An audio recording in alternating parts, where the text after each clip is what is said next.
बिथां थैनायनि थाखाय आंबो बिनि थाखाय रेसपन्सिबल होननानै आं साननानै लायो। दा बिथांमोनखौ बहाय नुनानै आंनि गोरबोआ गाबखांदों आरोखि।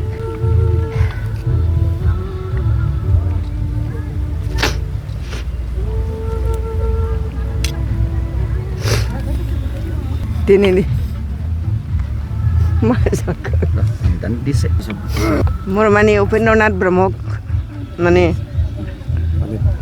उपेन्द्रनाथ ब्रह्मखौ अबथिरा खोमा नांनायनि थाखाय आंहा गोरबोआव दुखु दङ।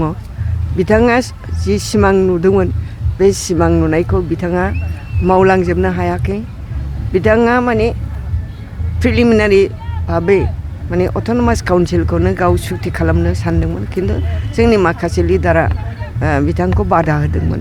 बिथाङा बिराद दुखु खालामदों आंनि सिगाङाव। आं मोनसे सुक्ति होनानै गालांगौमोन, खारन बिथाङा केन्सार बेमाराव गोग्लैदों नालाय। केन्सार बेमार जायोबा माने थांनानै थाया बेखौनो फोथायनानै दङमोन बियो। दा बिथांनि जि गोसोआव जि हांख्रायनाय, बे हांख्रायनायखौ मावलांनो हायाखै।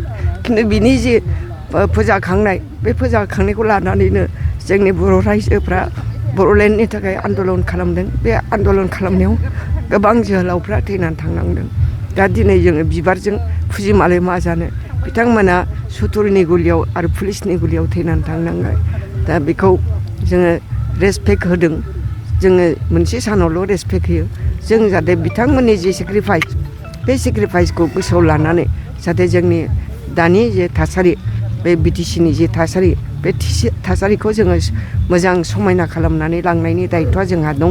होमबासो जोङो जोंनि लिडारफ्रा गावनि जिउखौ बावनानै गालांबाय, बे गालांनायनि मुल्यखौ जों होनो हागोन आरोखि।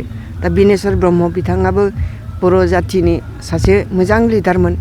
माने बिथाङा रमान स्क्रिप्टखौ गथायफिननानै देबनागरिखौनो लाफिननायनि दायाव एनडिबिफ्रा बिथांखौ माने न'नि दरखंआवनो नेबाय थानानै माने मोनाबिलि समाव बिथांखौ गावथारदों।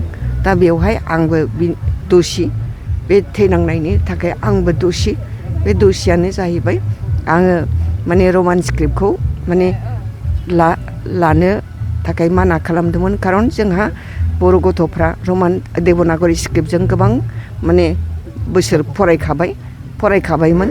दा बे जोंनि जेनेरेसनखौ बानायनांगौबा बिमा बिफानिबो कन्ट्रिबिउसन थानांगौ। बिमा बिफाफ्रा गाइड खालामनांगौ। बे बिमा बिफाफ्रा बे रमान स्क्रिप्टजों माबोरै गावनि गथ'खौ माने आवगायहोनो हागोन, बेखौ सिन्था खालामनानै आङो जोंनि माने उरखाव गोरा ब्रह्म, बियो जेला प्रेसिडेन्ट जादोंमोन, होमबा आं बेजों रायलायदोंमोन। रायलायनायाव बेबो मानिदों, आंनि जे सिन्था खालामनाय बेखौ मानिदों। आरो गासैबो बर' स्टुडेन्ट इउनियन बै समनि एबसुआ बेखौ सिन्था खालामनानै मानिनानै लादों। बेखौ स्पेसियेल कनभेनसन खालामनायनि उनाव रायजो राजानिबो बिथोन मोननानै बिनेस्वर ब्रह्मआ माने बे रमान स्क्रिप्टखौ सरकारनो गथायफिनदोंमोन।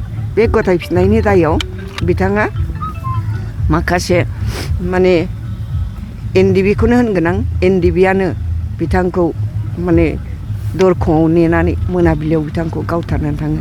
बेवहाय आंबो निजेनो माने बिथां थैनायनि थाखाय आंबो बिनि थाखाय रेसपन्सिबल होननानै आं साननानै लायो। दा बिथांमोनखौ बहाय नुनानै आंनि गोरबोआ गाबखांदों आरोखि। गायदे हेलेना मोना गोथां गोथें गावथारजादों, सोमलाया गोथां गोथें गावथारजादों। बेफोरखौ नुनानै आङो दिनै बांद्राय आबेगिक जादों आरोखि। दा